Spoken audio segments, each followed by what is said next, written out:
Moses, I love you like a son. But you're not my blood. You were born a slave. Take them all!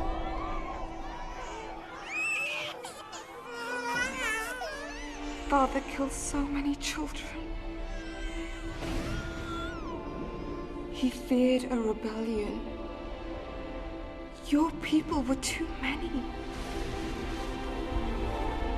My people?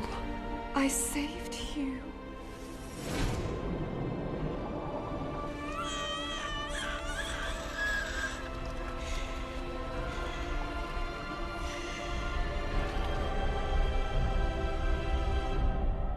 Your people are out there, Moses. Our slaves. The Israelites.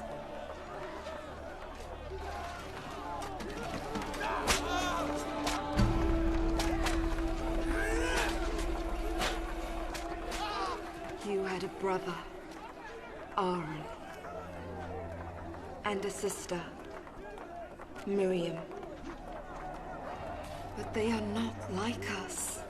Come on! You!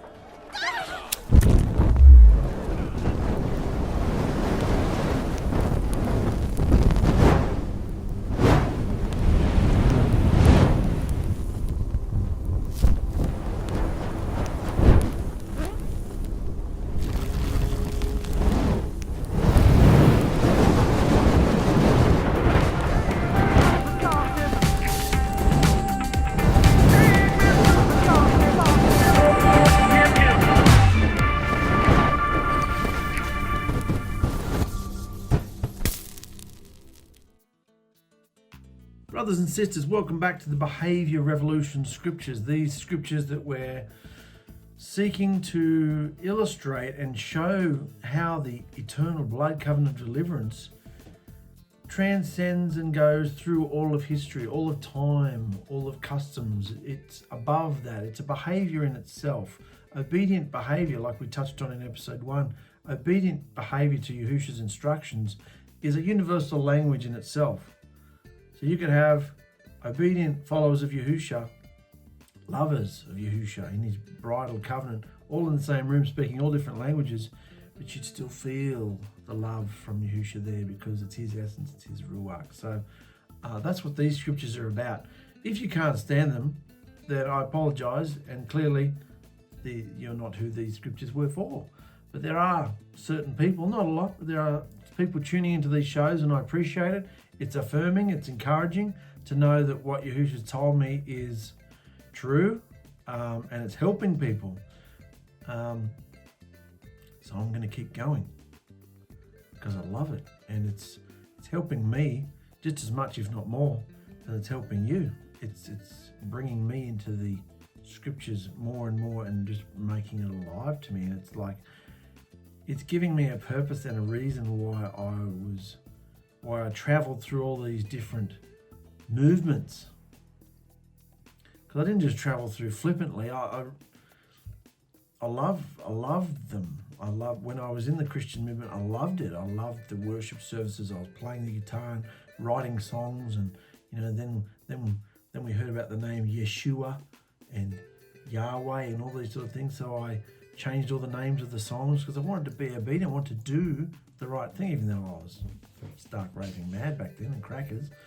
That's what my heart was like. I was lost and I wanted my Creator, and the Word was amazing to me, and the people who loved me through all this, very precious to me. So then we came out of it into the Messianic movement and the Nazarene movement, and talking to amazing people and working with Lou and other people and interviewing people and all these shows. And then after we came out of that and realized it was more close to home and personal, it's not so much this big Nazarene movement, it's about the bride. It's a personal relationship between you and Yahusha.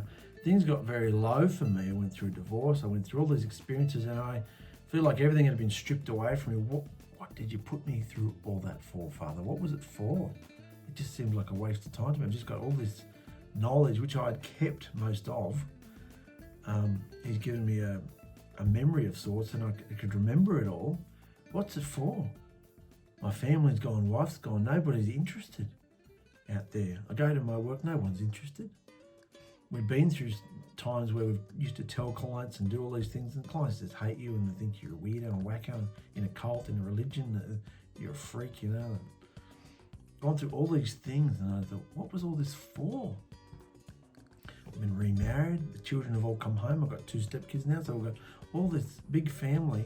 It's all hustle, bustle and moving, and then right in the middle of this, Yahusha starts whispering to me things. I'm reading the BYNV and I'm thinking, oh yeah, that's interesting, and I'd read it out loud to my kids and they'd be like, oh, we don't even know what that means. I don't understand what you're talking about. I understood it because I'd been through all this movement. I could see the difference between what I'd learned in Christianity and then bringing the whole Yahudaism, Jewish type thing into the Jewish Messianic movement that they're doing. It's a bit of the Messianic movement's a bit of a swizzle of, Christian and Jewish type things all together, mixed in together. It's a big mishmash of mixture. And then we came out of the Nazarene thing we had, his real name, Yahusha, delivered the doorway to deliverance, Yahusha. And the key of knowledge is Yahuwah, the name of Yahuwah. And the feasts, what we were taught about the feast, the redemptive feasts, and how amazing it is. And then all those shows we did, hundreds and hundreds of shows, interviews and studies that we did. And then coming into this now, Yahusha started saying, why don't you put all that together? You've got all this knowledge, rattling around in your head. But knowledge means nothing if you can't behave it. And so we're bringing it really close to home now. And so he started saying to me, whispering to me, I didn't even believe it at first. Who am I? There's so many people out there who should be doing this. And some of them are, but they're not doing it simply like this is. It's kind of like coming full circle. We all had our good King James and our good news Bibles when we were growing up as kids. And they were simple and they were English and they were watered down and half the stuff was wrong and replaced and a mishmash, and the Bible was a mixture of, truth and lies and all that. Well, we're coming full circle now. We're going from English through the Hebrew movement, and then I'm coming full circle and bringing it all back to English again because I want people to understand it. In my day, my kids, the adults, older people, it was Christopher who said, why don't you make it into videos so people can understand it? Because this generation, older and younger, they don't want to labour through all this stuff. Just make it easy for us. You do it. You do the work, and then we can enjoy it all and go on the journey with you. And I thought that's brilliant. That's how these shows came to be. And people are getting it. People are understanding it. And I'm enjoying it too, having a ball. So that's the essence of this. Taking everything we learnt in the Hebrew, the culture, the mindset, the instructions that were Hebrew, and a lot of them are customary, cultural, bring it into the 21st century and say, okay, let's strip back all the customary cultural stuff. What's the heart of the instruction? What is it? Let's be intelligent about this. Let's not just walk around as a bridal Nazarene Messianic religion in our street, in our community. So people go, oh yeah, there's those idiot Buddhists, and there's those stupid Hindus, and there's the Muslims, there's those wacky people in the corner blowing horns, and those wacky, I don't even know what they're called, but we're just another sideshow act in this freakish world we live in. Let's not do that. Let's be intelligent about our belief, not because we're not wanting to spread the gospel, the Torah, not because we're not wanting to be obedient, and definitely not because we don't want other people to know, but we're being intelligent about it because we know you can't change anybody's mind about anything. Holding up a big billboard or sticking the billboard on your t-shirt or whatever it is you want to do, plastering on the side of your bus, bumper stickers or whatever, that's not going to change anybody's mind about anything. So it's a heart condition, and it's one-on-one personal, and Yahusha knows who his bride is. He's going to wake up his bride when he's good and ready. He's woken her up already, and he's working with her. So, and if we happen to be in the right place at the right time, Yahusha knows, and we can help someone, we help them. Then we go back to our own lives. We don't lift ourselves up in ministries or whatever it is, ask for money and do all this sort of stuff. Go to work, have a real job, real family, normal day to day. don't work, you don't eat. And through that, I will move in your life. I will orchestrate everything, just like you did in the early assembly.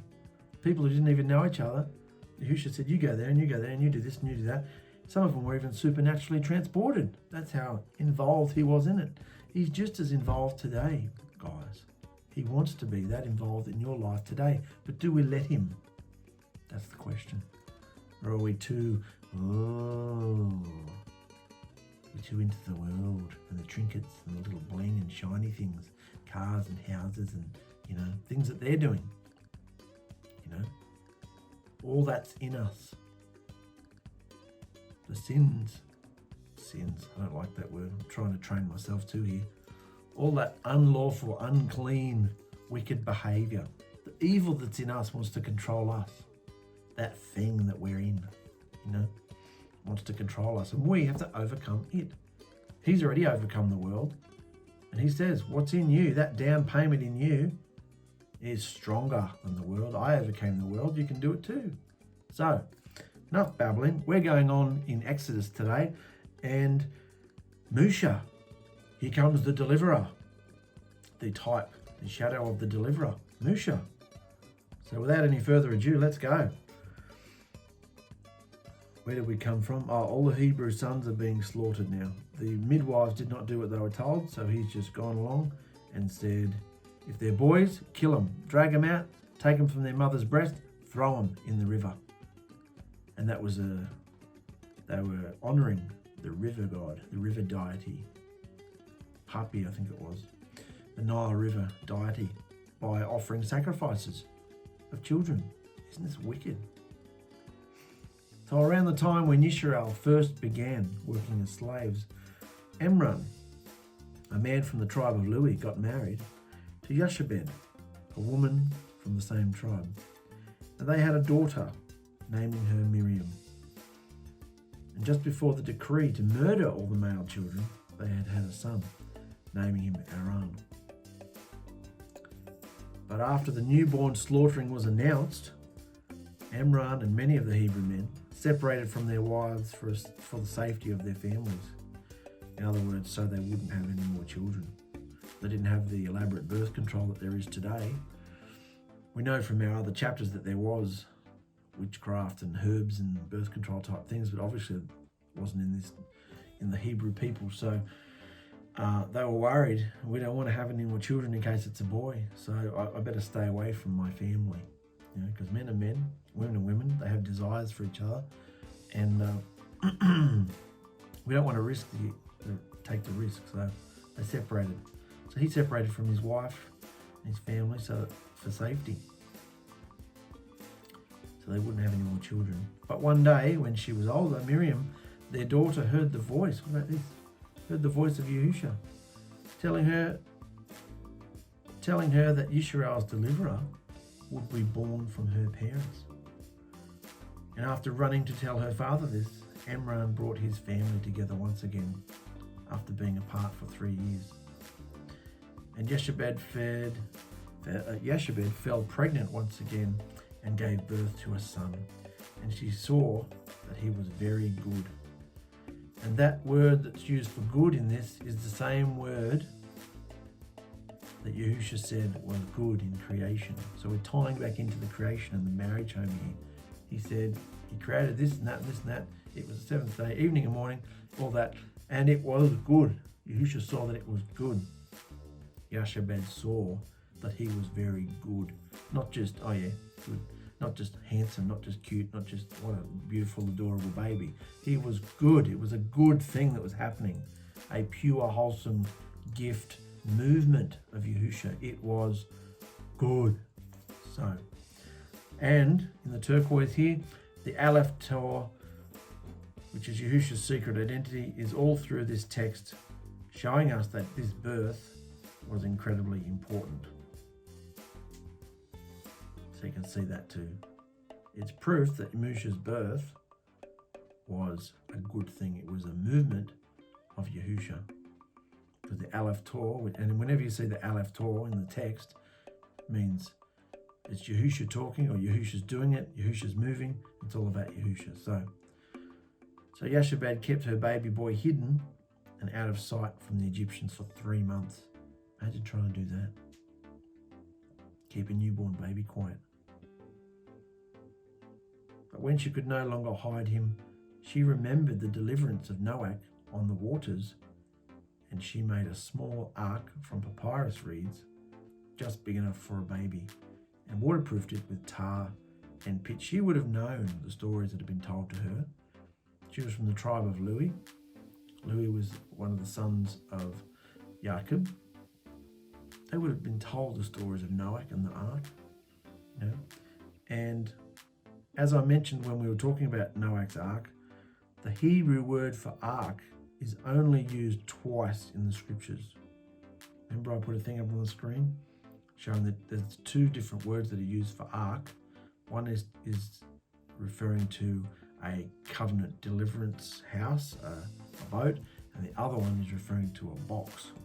So this first one, which is the covenant house, all tied in with deliverance, that is the Hebrew word for ark. The Hebrew word for ark is only used twice in the scriptures. Firstly, to describe the covenant vessel to deliver Noach and his family.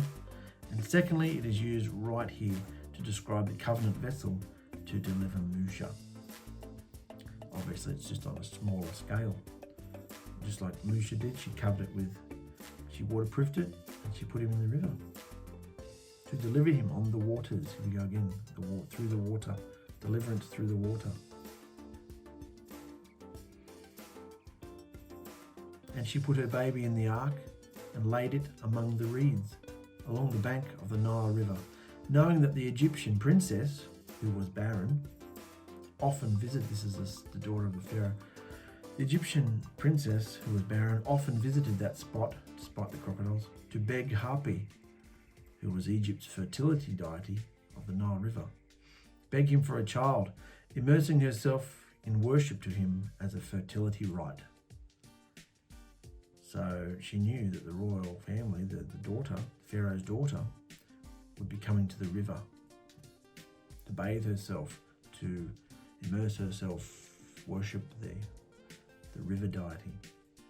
Just as Noach was delivered through the waters in a covenant vessel while the whole world drowned, this child was delivered through the waters in a covenant vessel while all the other newborns drowned. It's clear that the child in this covenant ark is going to be used by Yahusha in a mighty way regarding Yahusha's blood covenant with mankind. Do you understand that? Similarities are uncanny. Only Yahusha could do this. Just as Noach was delivered through the waters in a covenant vessel. The only 2 times this covenant vessel, this word, is used that describes ark. Once with Noach, once with Mushah. The Ark of the Covenant, like in the wilderness, is not the same word. It's just a box, a chest, you know. It's a different Hebrew word to describe that. I've chosen to keep the word ark, Ark of the Covenant and all that. We're going to go into that. How does a perfect Elohim dwell on a wicked earth? How does he live amongst his people when he can't be around that? His light can't be mixed with darkness. We're going to go into that soon. And the ark sat in the river for 7 days. 7 days. See, it's interesting to dissect this because we've watched a few cartoons, and we've watched Prince of Egypt, and we've watched Charlton Heston, 10 Commandments. We've watched these things, but you don't grasp it. A lot of the 10 Commandments with Charlton Heston was taken out of the book of Yahusha. I've realised too, because the scripture doesn't talk about Pharaoh's daughter's name or other things like that, but book of Yahusha does. So it's interesting. Anyway, the ark sat in the river for 7 days, and Jochebed regularly snuck down to quickly feed her baby. She breastfed him, and she quickly feed him and then run off again. And after a week, Bathia, the daughter of the Pharaoh, went down to immerse herself in the sacred river, and her maidens walked along the riverside with her, and all the women of Egypt as well. And Bathia saw the small ark upon the water, and sent her maid to fetch it. And when she opened it and saw the child crying, her heart melted, and she had compassion on him, saying, "This is one of the Hebrew children." Her prayers to ℗𝗙𝗡 had been answered, maybe. That's what she would have thought. My prayers have been answered. I've immersed myself in this river to the river god for days and weeks and years and whatever have you, and he's finally given me a child. And the maidens attending to her tried to breastfeed the baby, which was normal in that culture. But Yahusha did not allow him to attach to their breasts in order to return him to his own mother. He's in every detail, guys. Yahusha is orchestrating everything. And Miriam, his sister, saw this because she was hiding in the bulrushes, remember, watching to see that no harm came to the baby. So Miriam saw that the baby wasn't attaching to breastfeed. So approaching Bathia, she said, "Shall I go and fetch a nurse from the Hebrew women so she can feed the child for you?" And Bathia said to her, "Yes, go." And Miriam went and told her mother, who came running down to the river at once. And Bathia said to Jochebed, "Take this child away and feed him for me, and I will pay you wages." And Jochebed took the child and nursed him until he grew. And when he was weaned, she brought him back to Bathia, who adopted him as her royal son. So did Bathia ever see the child while he was being fed for a child isn't weaned until there's, 3 or 4 maybe, like depending on did she have any involvement with the child? Who knows? Some say yes, some say no. But either way, many times in royalty and high society, having a child is just about status anyway. She didn't necessarily want a close relationship with this child. She just wanted to have her child so she could say, "I've got a child. The river deity has given me a child. I'm blessed. I'm accepted in society." So maybe she didn't see the child until he was weaned. So either. When he was weaned, Bathia brought him back to, when he was weaned, she brought him back to Bathia, who adopted him as her own royal son. And she called his name Mushah, to draw out. For she said, "I have drawn him miraculously out of the Nile." So Mushah grew up in the palace among the Pharaoh's children and was educated in all aspects of life, culture, philosophy, religion, and military combat. He was a prince of Egypt. He had to know all these things. He had to be able to mix with high society. He had to be able to be military he had military training. I've added this because this was interesting through my research. He was a child of both cultures, Egyptian and Hebrew.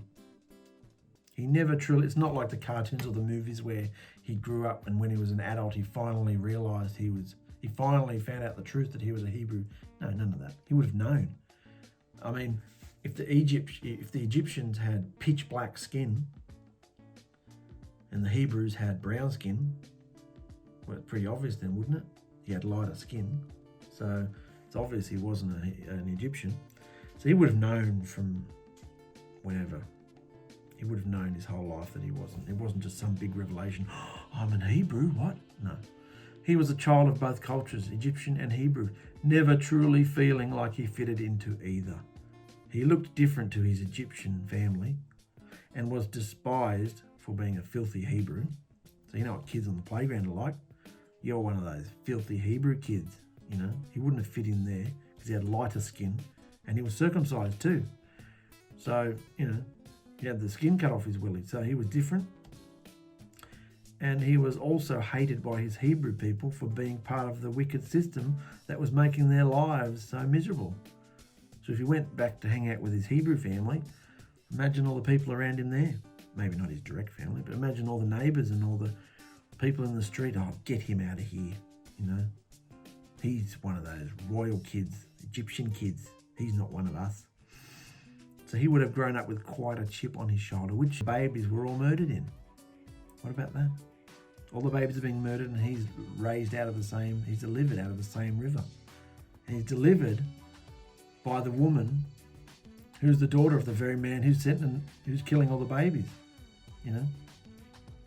Too much to be a coincidence. Number 2, This deliverer, Mushah, will be raised in the Pharaoh's own home, but not before being put back into the arms of his own sister to be taken to his mother as the wet nurse. See that? He's given back to his own family because the wet nurse is actually his real mother. So he's raised with his own mother. Amazing. Coincidences? I think not. 3, the money paid out to Mushah's mother to raise her, because remember the daughter of Pharaoh said, I will pay you wages if you feed the child and breastfeed him and wean him. Well, that money paid to Mushah's mother to raise her own child was coming straight from the government coffers of the Pharaoh, who had ordered the death of the very same infant. Does that make sense? The man who was paying his soldiers to kill all these babies, to kill this baby, that very same money is being paid to the woman who's keeping him alive. This pattern of Yahusha turning circumstances intended by the enemy to hurt Yisrael into blessings will be seen over and over again in Scripture. It's a pattern. This pattern of Yahusha turning circumstances intended by the enemy to hurt Yisrael into blessings will be seen over and over again in Scripture. Isn't that amazing? Because we know, like I said last episode, that the enemy is trying to counteract all the time, trying to guess what the fresh, amazing thing that Yahusha is going to do. And he's trying to get in quick beforehand to, send everybody nuts and lead them astray. And when the Pharaoh saw that his infant genocide had failed, and that Yisrael was still growing in numbers and stature, he commanded the site managers and taskmasters that were oppressing Yisrael, saying, there will be no rest and no slacking off for anyone. And if any man is behind in his quota of bricks or mortar, his youngest son will be put in its place. This is in the book of Yahusha. And they whipped and beat the Hebrew men with heavy blows. And if any man, what about this? If any man fell behind in making even just one brick, the Egyptians took his youngest boy by force from his mother and put him into the wall of the building in place of the brick that his father hadn't made in time. So he used the child as a brick. Obviously killed it, pushed it into the hole where the brick should be, covered it with tar and mortar, and keep building the structure on top of him. This was the structure of, this was what Egypt was built on. This kind of torture and vile wickedness. What about the depth of wickedness? This is Satan. This is how Satan is. Satan is in control of Egypt. This is the world we live in today. Children don't even have a hope or a chance in society today. In fact, if you actually get born, it's a miracle. They'll kill you in the womb these days. How many millions of children were murdered this year in the womb? Satan wants to destroy mankind. The more he can destroy, the less Yahusha can rescue and deliver. So they whipped them, put the children in the brick wall in place of the brick. And the unimaginable cruelty of this wicked Pharaoh's regime tortured the nation of Israel day by day for over 200 years. And Israel cried out day after day. Mushah the 𝗔𝕚𝕚. When Mushah was around 26 years old, remember what I said about him having a chip on his shoulder? He's a pretty angry dude. When Mushah was around 26 years old, he went out to visit his own people, the Hebrews, and he saw how much abuse they were copping. While he was there, he saw an Egyptian beating one of the Hebrews. And when the Hebrew man recognized Mushah, he ran to him for help, saying, "Please, master, help me. This Egyptian broke into my home last night and forced himself into my wife. And now he seeks to kill me to hide his vile, rapey behavior." This is the kind of abuse they lived under. The site masters and the people over them were just abusive. Bash down your door and go and rape your wife. "Please, master, help me. This Egyptian broke into my home last night and forced himself into my wife. And now he seeks to kill me to hide his vile, rapey behavior." And Mushah just saw red with fury. And after looking to see if anyone was watching, he lashed out killing the Egyptian. Then he hid his body in the sand. The next day, when Mushah was out in Goshen again, he saw 2 Hebrew men fighting, and he stepped in to break them up. "Oi, what's going on here? Why are you jumping your mate?" He said to the one who had started the fight. "Come on, just settle down, guys." But the man replied, "Yeah, what are you going to do about it? Kill me like you wasted that Egyptian yesterday?" Then Mushah went pale and freaked out, thinking, everyone knows what I did. And sure enough, word of what Mushah did reached the palace, and the Pharaoh wanted to kill him for murdering an Egyptian. This is the Pharaoh's own son, his prince, his daughter's son. So, the Pharaoh wanted to kill him for murdering an Egyptian. But Mushah packed a few things and fled from the Pharaoh, leaving the only home and family he knew. There's a map here of Mushah leaving. So you can see this map here. So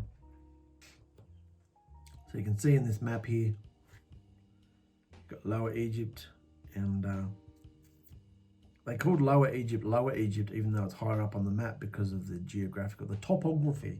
You know, it was lower flowing into the ocean, so it was lower in water above sea level, so they called it Lower. Because of course they didn't have maps like we have now. So to me, I'd be like, well, isn't that Upper Egypt? It's higher up. No, that was called Lower Egypt. So on these maps, lower was higher and higher was lower. Isn't that confusing? So you can see where Goshen is there. And you can see also that this is where all the nations would have had to come through Goshen, like I said last episode, to get to the Pharaoh. And this is very interesting. This part here. It's all in the book of Yahusha, which I didn't know about. After leaving Egypt, Mushah fought many battles. We all just think Charlton Heston walked through the wilderness for a couple of days and found the well, Jethro's well, didn't we? But no, after leaving Egypt, Mushah fought many battles alongside the Cushite people. And they were so in awe of his strength and courage that after their own sovereign died, they made Mushah their king. And he reigned in Cush for 40 years. He reigned in Cush for 40. Where's Cush? Let's go back to the map.